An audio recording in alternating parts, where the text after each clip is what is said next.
La meva mare m'ho va explicar quan tenia 10 anys. El mateix dia que els vaig complir, em va posar la foto davant i em va parlar de la imatge de la meva àvia, la gitana. Orgulloso de ser-ho, tenia al seu costat, a banda i banda, dues palles.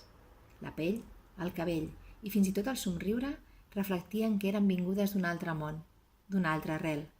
I de fons, dues paraules visibles. Centre i a sota Puig. Una presó.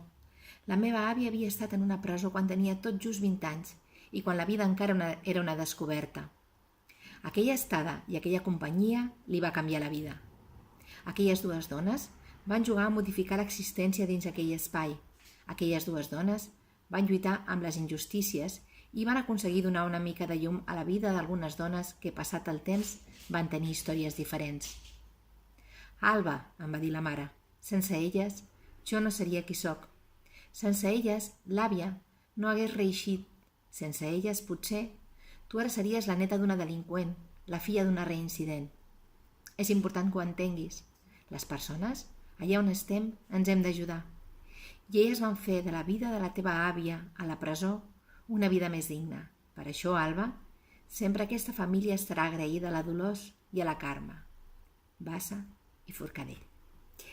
I bé, aquest és el conte d'avui. El conte me'l va demanar a la Núria. La Núria volia fer una mena d'agraïment a la Dolors i a la Carme per tota la feina que estan fent amb les preses.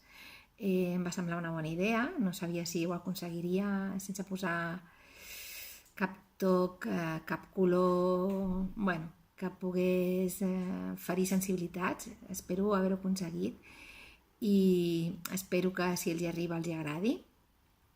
I bé, avui és el conte de cocreació, és dilluns. Recordeu que us vaig dir que només penjava dimarts i dijous, però que si algú de vosaltres estava interessat en que fes algun conte, doncs que m'enviéssiu alguna idea i els dilluns els penjaria.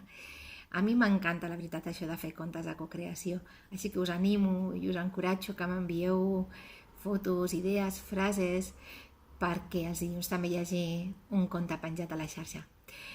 Bé, doncs fins avui ja estem. Espero que tingueu un molt bon dilluns, que sigueu feliços i molts petons.